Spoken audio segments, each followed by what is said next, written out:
We are a species obsessed with our own importance. We look at our cities, our satellites, and our digital footprints, and we believe we have left an indelible mark on this planet. But Earth is 4.5 billion years old. Our industrial civilization has existed for barely 300 years. If we were to disappear tomorrow, how long until every trace of us is erased? 10,000 years? A million? In geological terms, that is the blink of an eye. Today, on ONYX ABLE, we explore the Silurian Hypothesis, the scientific possibility that millions of years before humans, another industrial civilization rose and fell on Earth, and we are just the latest guests to a very old party. The hypothesis wasn't born in a sci-fi novel. It was proposed by Adam Frank, an astrophysicist at Rochester, and Gavin Schmidt, the director of NASA's Goddard Institute. It asks a terrifyingly simple question. If an industrial civilization existed 50 million years ago, what would be left of it today? They named it after the Silurians from Doctor Who, a race of intelligent reptiles. But the science behind it is dead serious. The geological record is like a book with most of its pages ripped out. After a few million years, cities, steel, and glass are ground to dust by tectonic plates. To find them, we shouldn't look for ruins. We should look for chemical anomalies in the dirt.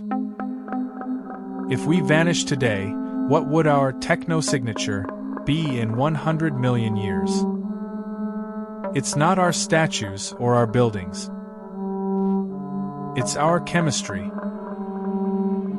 Future geologists would find a strange layer in the rock, a sudden spike in carbon isotopes from burning fossil fuels, a thin dusting of plastic and synthetic chemicals like PFAS that don't exist in nature.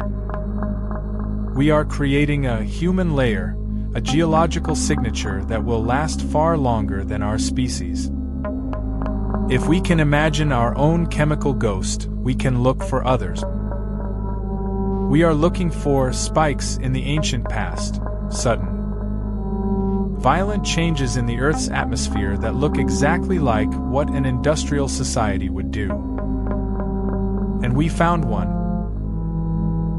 56 million years ago, a mysterious event occurred called the PETM, the Paleocene-Eocene Thermal Maximum. For reasons scientists still struggle to explain, the Earth's temperature spiked by 5 to 8 degrees Celsius in just a few thousand years. Enormous amounts of carbon were dumped into the atmosphere. The isotopes look hauntingly similar to our own industrial output today.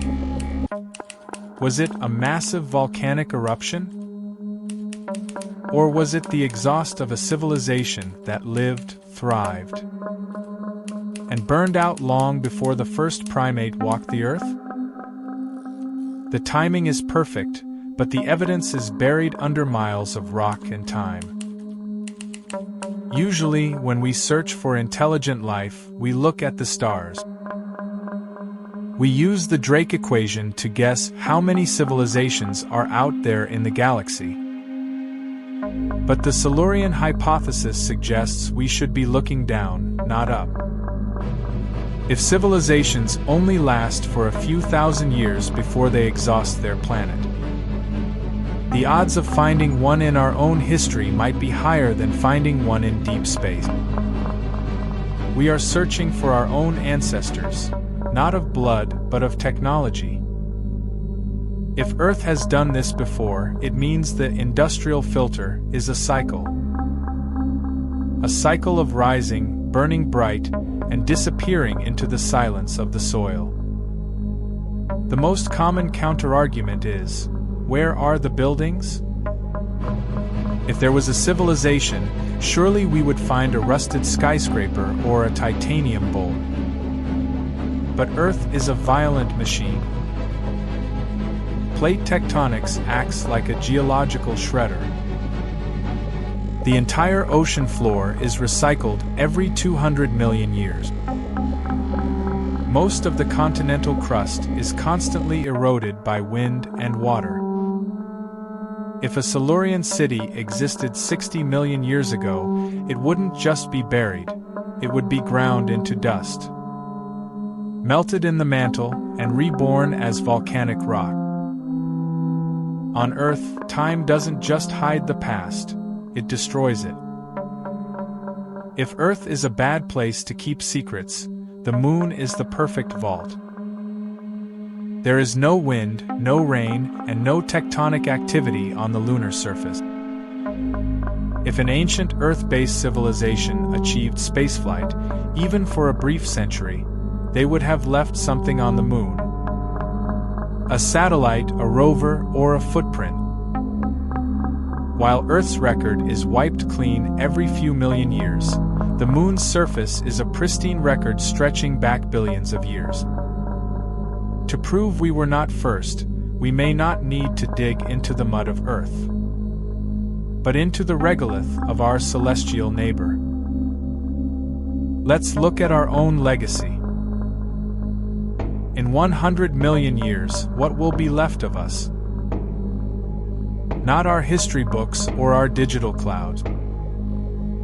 We will be a thin, strange layer in the rock, the Anthropocene layer. It will be a cocktail of radioactive isotopes from our nuclear tests, synthetic plastics that took millions of years to degrade, and a sudden extinction of biodiversity. To a future archaeologist, we would look like a sudden, violent fever that the planet suffered through. If the Silurians were here, their fever might have been shorter, more efficient, and perhaps even more devastating than ours. This brings us to the Great Filter.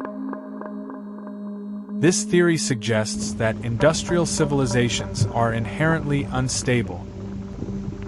Perhaps the reason we find no traces of others is that once a species discovers fossil fuels and high technology, the clock starts ticking.